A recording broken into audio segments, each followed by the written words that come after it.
Today on the Cameron Journal podcast, I am pleased to be joined by Alexander Arshavski. He is the author of a new book called Work from Home Like a Pro: Hacks for Balancing Work, Life, and Profits. There's productivity strategies, there's all sorts of fun stuff in here. Called an invaluable guide for aspiring entrepreneurs seeking to establish a successful consulting career from the comfort of their own home. And there's a roadmap stuff about work-life balance, financial stability, business growth, all this type of thing. So I imagine he has lots of experience in this area. I'm excited to see what we're going to learn. So welcome, Alexander, to the Cameron Journal podcast. Thank you. Thank you for hosting me. Yes. So, um, why don't we start from the beginning? Why don't you explain to us who you are, what the book is about, and what inspired you to write it? Okay, so it's a long story. That's I'm good. This full is a stack. podcast. This is the perfect place for long stories. Okay, so I'm a full stack web developer. I'm, actually doing anything related to web development, whether it's, sites, products, mobile applications, whatever it is. And I'm doing it for quite a long time, for around like 20 years, like 2 decades. And I did a long path. I started my career as in quality assurance, with testing products. I worked at, General Electric, computer tomography part of the company. And then I moved on into, development position. I was a backend developer, front-end developer in multiple companies. And after that, I was a team lead, also in multiple companies. I managed, different teams, different size of companies, different industries, etc. And then I moved on to become a VP R&D, also in multiple positions. And after a while, I understood that I can go up the ladder in my career, but any further that you go, you're just getting, more responsibilities, but usually, the salary stays the same. You get, more shiny titles, etc. But eventually, But you're not just more getting. money. Yeah, it's a money aspects too. What was also important for me, it's the work-life balance, because if you're working for some company as an employee, then it's kind of day-to-day routine. You waking up in the morning, you're like driving to the office or whatever agency, whatever your workplace is, and then you work your 8, 9 hours, and come back from work in the same way. You're standing in the traffic whenever, waste your time, and eventually you have much less time to spend with your with the family, with like anything you want to do, like your private life.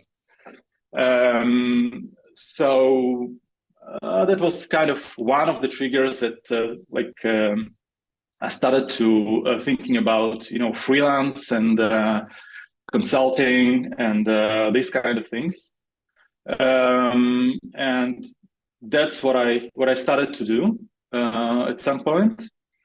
And like I did every possible mistake I can make in terms of freelancing and consulting, because I quit my job as a VP R&D, my last position, and then I thought, okay, I will try and see how it goes. And then I said, okay, I will work the same way I worked before, like a full time for some company. I just will start working with invoices instead of salary. And later on, I understood that it's not the way it's meant to be, because it's like missing a big point here, because um, there is a matter of financial stability. And later on, I understood that I should treat my freelance services like I treat my like a stock portfolio in my stock market. Like the more small clients I have, the more like financially stable I am. So if I have like 5, 6 clients that I'm working with simultaneously, it's not a problem for me if I don't know if I finish the project for one of my customers. I still have low impact on my income, and I can easily spend another half a year or a year finding another project, another customer, another consultants and so on. And then I also didn't know how should I what my price tag. So I started with some number which eventually I understood was really really really low. And I keep raising it from project to project, from one customer to another, till I get to a point where I somehow understand the market, understand the price of my services, of my knowledge, experience, etc. And and I was like continue making like another mistakes, like I saw that there are some customers that I can easily work with, and other that I don't. And then I understood that I should treat myself as a company. So I should have all the things the big company or a small one have, which is I have to have my value or values, and I should define what is my target market, because not every customer is a good fit for my values. And then I need to have my lead generation funnel, and I should have my marketing in place, and I should have my online presence, and I should also invest some of my time into these things, as well as my networking. I should like develop my networking, contacting other people from other areas, maybe not developers like myself, but some people that I can collaborate with, like web designers and product managers and things like that. So eventually, I'm doing freelance for like around a decade now, and like following all these like mistakes that I did. Now I see that there is a huge gap in terms of in terms of mindset, like freelance mindset, working from home mindset, because it's really different world from working 8 to 4 or 8 to 5 from the office. And the book is about all the tips and all the experience that I gathered from all these years, like things that I would like to share with the world, with freelancer contractors, people working from home that I similar to what I do. There are it doesn't have to be like developers. It can be any person that doing any freelance private business entrepreneurship, whatever, but is doing it from home. And he does care about his work-life balance and Yeah, let's family and dig so on. in. Yeah, let's dig into some of that. So, what is the biggest thing that people should consider if they're wanting to make that leap out of corporate 8 to 5 into consulting and freelancing and working on their own? What's the biggest consideration you think people should think about? Like I mentioned, I think that the biggest thing it's changing the mindset because even in my industry, I see a lot of people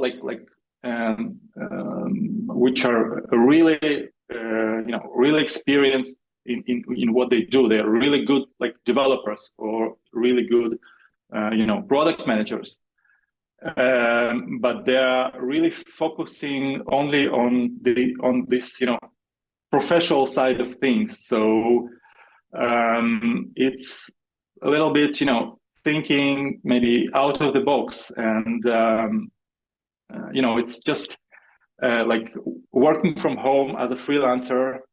It's pretty much in the other side of the spectrum in terms of mindset from like working from the office, like in terms of in terms of your income, in terms of how your day looks like, how you prioritize things, how you manage your time.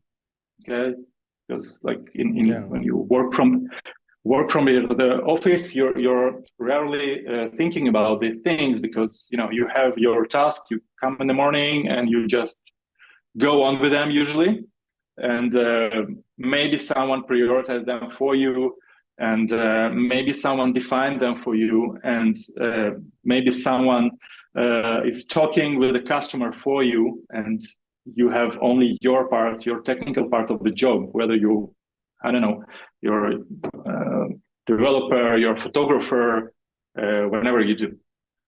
So I would say it's mainly about like changing this mindset and understand that you should, like, it's a long run, and it's an ongoing process where you improve over the time, and you should take into consideration that you should take some amount of time into like spend into developing your business, and find a new way, new procedures, new tools, and so on. So Yeah. So tell us, what was it when you made that leap? What was your first, day like? What was your first month like? What surprised you about it when you finally made that leap yourself? like I said, I had to learn. I had to learn many things by myself because my my networking and the people I knew and I talked with were mainly technical people like myself. So I didn't have any friends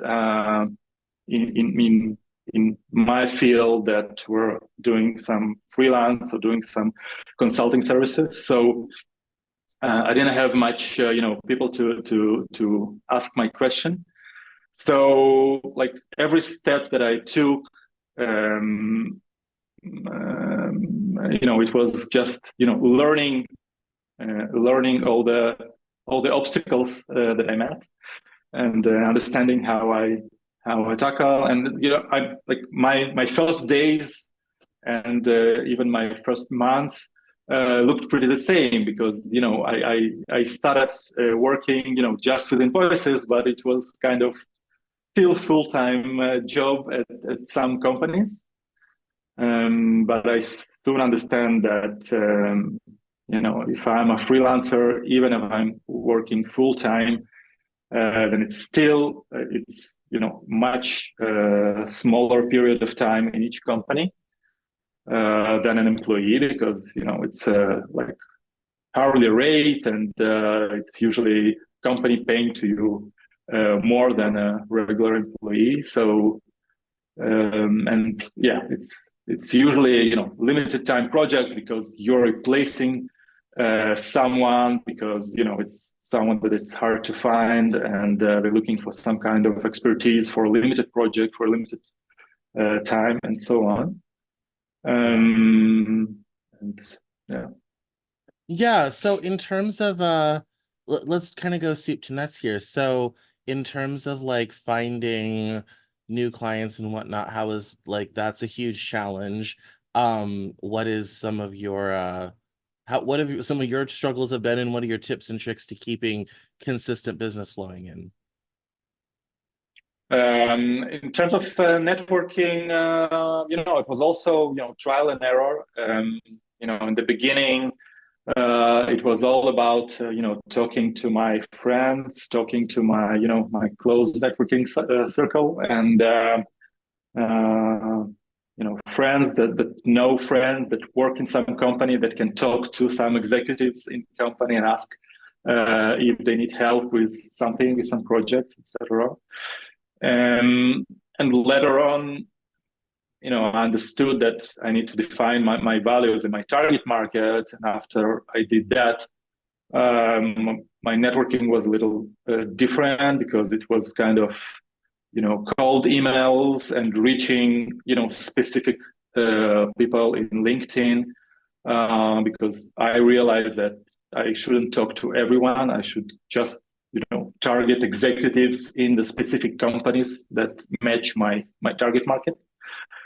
And nowadays I intentionally spend, I think, 10-20% of my time uh, for my networking. I'm doing it actively, and it's all about like meeting with people, whether it's physically or on Zoom or whatever, and just drinking coffee. And sometimes it's people that you don't have something to offer for them, and they can be from really different area and expertise, but just since you're expanding your network, eventually, when hit some project and you need to do some collaboration with people, and you need additional resources, and you need some other stuff, then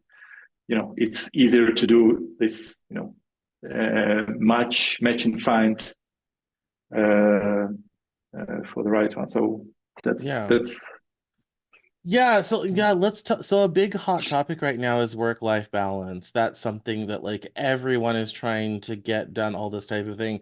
I have been freelancing consulting for forever and ever, and I've also worked jobs. I find I have less work-life balance when I'm working on my own and consulting. How has that worked out for you? um, And this is particularly even poignant because before. I see in his background pictures of small children. So this will be very good to find out.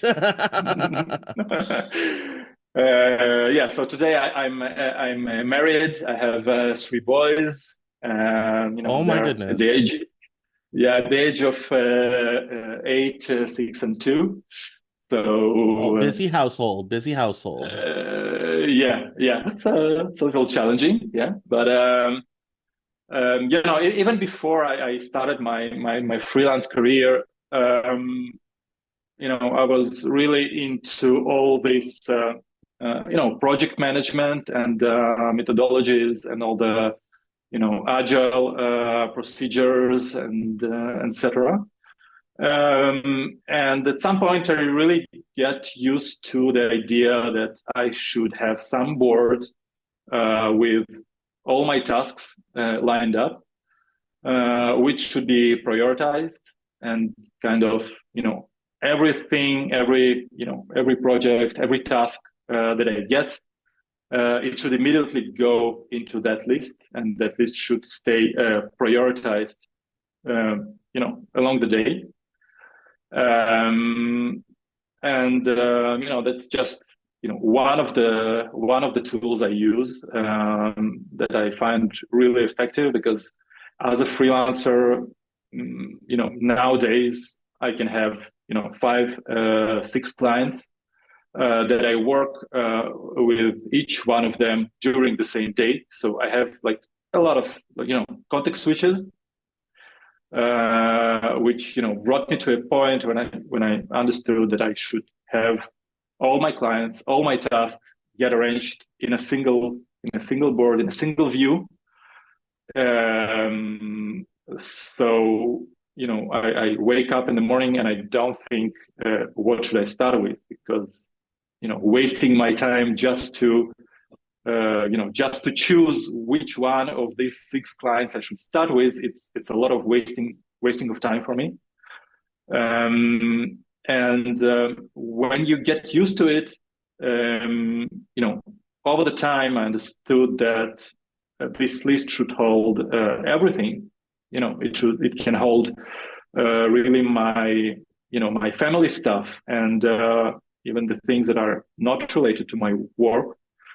And it can be scheduled in a calendar. It can be a to-do list. It can be, a whiteboard that I have right now.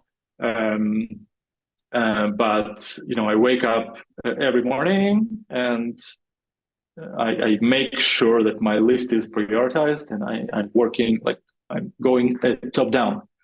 And yeah, I know that at the evening I have to bath the kids, and I have to read some story before they sleep for them, and it's kind of part of my day-to-day schedule. So I know that I can work with some clients, and then I have my time with the kid, and then I go and working with another client, and then I doing another break, for the family for I don't know what.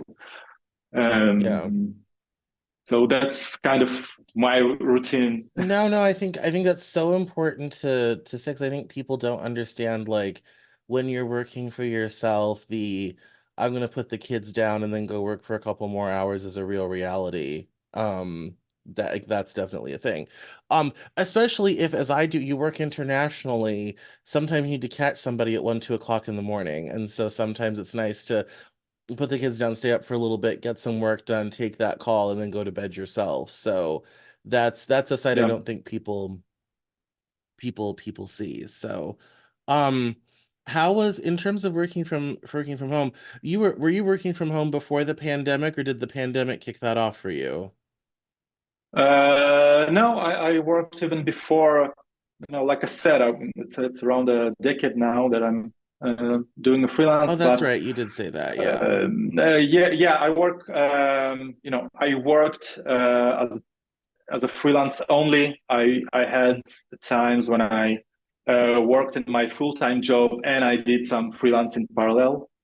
I also had a time when I had my own startup, and I also had a full-time job and I also had freelance. Of course, with less amount of customers, but still. So I had different different constellations. But yeah, I'm working from home for a long time now. Yeah, so how did the pandemic and kind of having like, everyone at home, that you're working with at home, how did that change things for you? It didn't change much for me because uh, I mean, as a web developer, I always worked in a distributed teams, even if I worked from the office from Israel. Still have my Zoom and I still have my contacting other people and so switching to work from home only wasn't so drastic for me. Another thing is that I'm a little introvert myself, so I'm kind of enjoyed it. So, Yeah. but in No, I, terms I of understand that my it was I frankly enjoyed going to, Zoom parties and things. I'm like, finally, the socialization has come to me. My time has happened. Like it's so yeah, no, that's good. Did your country have heavy lockdown or was it lighter? yeah, we had. I mean, I spent almost 2.5 years, like working from home, like totally from home without going, anywhere, besides maybe a couple of times. so yeah. Okay. Yeah. No, that's very cool. So you've done all this and you've worked remotely and you've had all these experiences. So what got you to sit down and write a book about it? What was that process like? Um, yeah, it was many Because a factors. lot of people will talk about writing a book, but never actually write one. You've managed to write it and now you're here. So tell us a little about your writing process and how you kind of went from oh, maybe I should write this down to holding a book in your hand. Yeah, so yeah, it was like multiple triggers, I guess. One of them, just read about people that wrote books and wrote stories about what they're doing. Another trigger was a book that I read. It's called Rework. I don't know if you know it, by David Hanson and Jason Fried. It's a management tips book. It was published somewhere around 2010, I guess, and became really like a New York Times bestseller or wherever. These two guys, they develop Basecamp, which is project management tool. Back then, now you have many of them, and they are like talking about their work and the tips that they can give. And it's kind of they give a lot of tips along the book, and every tip they give an example from other people from other industries, and they explain like why it's working like that. And one of the tips that catch my eye and was like they said that you can have some side business that it's not related to your main activity, but it's even eventually it can be even more successful than your main business. And they gave some examples, for example, for in many famous restaurants and famous like people that sharing their like recipes, for example, and sharing their recipes in some blogs or whatever with their readers. It's kind of not related to their main business of restaurants or whatever, but it's kind of getting your customers like insights on on the work you do, like behind the scenes, and some of them also shoot some videos and doing some other stuff to like to show the customer how it looks like to do what they do in a daily basis. So that kind of was like triggers for me. And at some point I decided, okay, I walked this path of making mistakes and finding my way. That maybe I can share my my knowledge and my experience, and maybe save a little time for other freelancers out there that I guess I'm not the only one who's tackling these problems. Um, Yeah. so What was the yeah, hardest that part about was writing the book? it was kind of a first time for me, so it was basically to connect all the pieces together, because it's kind of like different tips and different strategics and different stuff, which eventually should be connected in the one in one story, in one connected story.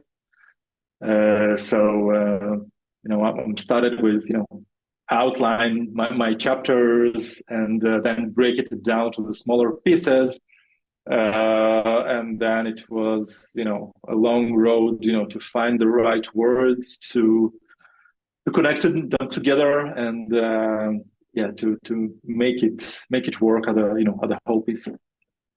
Yeah. Yeah, no, that's quite important. So, so why don't you give us a couple points from the book? What are the main three or four takeaways we would have after reading your book? Um, it's kind of I try to to make the book not tied to the things I do. So I really think every entrepreneur and every freelancer can find some interesting topics and things to think about them. But we covered many issues, like all the time management, and the prioritizing on tasks, and how to do your networking, how to find your customers, how to treat yourself as a business. Yeah, so how to define your values, like why someone would pick you and not someone else, how you keep this value and you stick to it from customer to customer, how you define your target market, how you know that it's the right one for you, or um, and yeah, it's a balance between all these aspects, and how to do them effectively as you go. So Yeah, no, that's no, I definitely get that. What would you say after 10 years of doing this, what would you say is the thing that still challenges you the most? um, I guess it's still the context switching. It's still the balancing,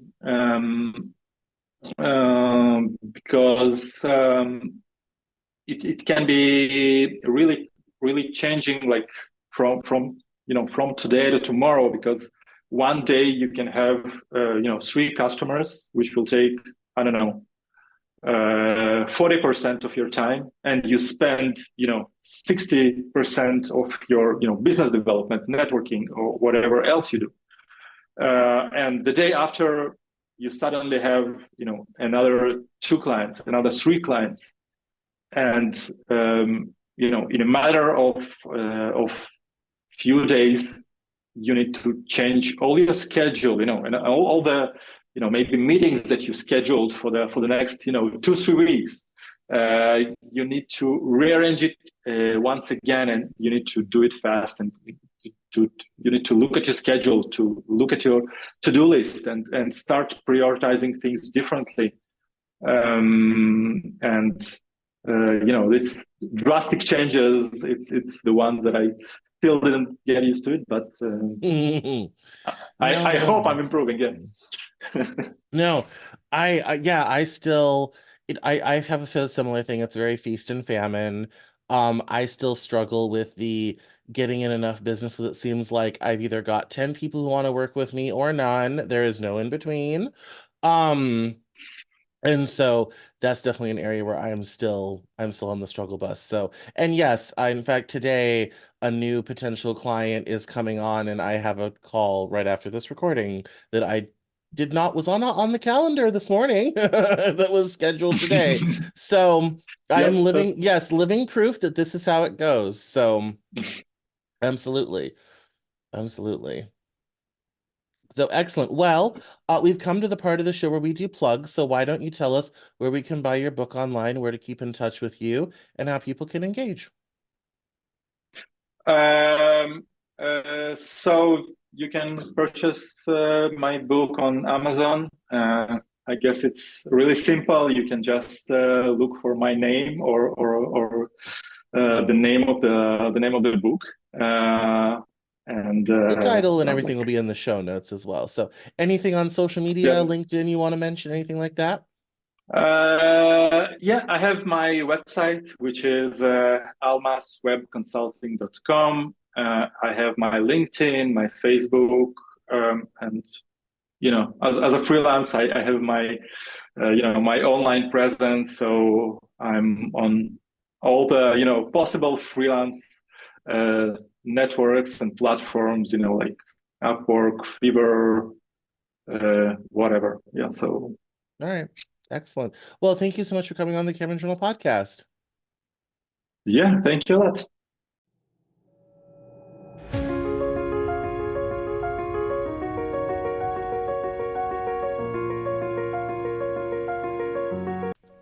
That's all for this episode of the Cameron Journal podcast. Thank you so much for listening.